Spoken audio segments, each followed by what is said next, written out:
You know how it goes. A new company intranet launches with all this fanfare, and then, slowly but surely, it just fades away. If that sounds a little too familiar, you are definitely not alone. So today, we're going to dig into how to turn that ship around and breathe some serious life back into your company's digital home base. So, be honest. Does this picture feel right?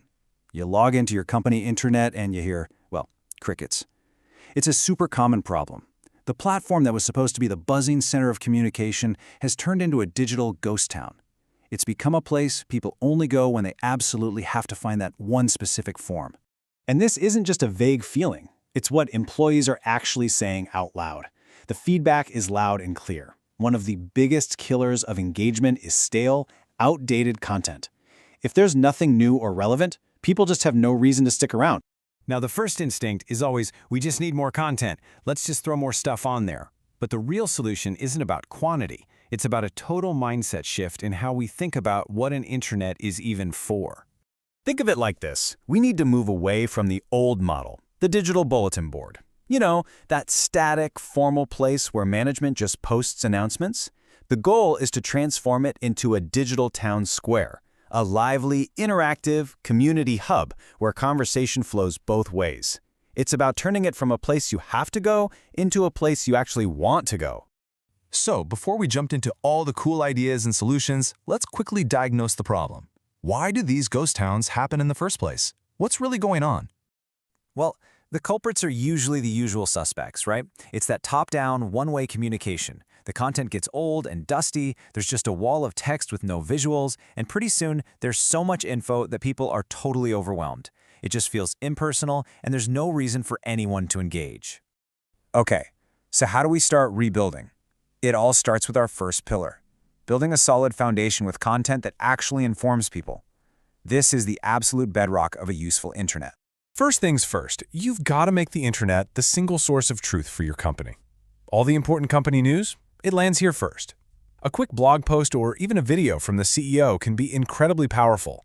This is the spot for everything from industry news and onboarding guides to the latest internal job openings. One reliable place for all the essentials. And this isn't just a nice idea. It has a real impact. Take the Idaho Lottery, for example. They use their intranet to make sure their staff, who are often remote or on the go, can get everything they need securely whenever they need it. It's all about making work easier and empowering your team. All right, once that foundation of good information is solid, we can move on to the second pillar, the people. This is where we stop just broadcasting information and start building a real community. This is how you turn that bulletin board into a town square. And hey, never ever underestimate the power of a simple thank you. Think about this. For over a third of employees, feeling recognized for their work is their single biggest motivator. That's huge. And your intranet is the perfect place to make that happen. So what does this look like in practice? Well, you can create a space for peer-to-peer shoutouts, run regular employee spotlights, build a searchable directory so people can find colleagues with the skills they need. Deloitte did this brilliant thing called Ask Deloitte, just a simple Q&A forum that created this amazing culture of sharing knowledge. It's all about celebrating wins, big and small, and just connecting people. And this stuff really works. Giftcraft started doing employee spotlights right on their intranet homepage.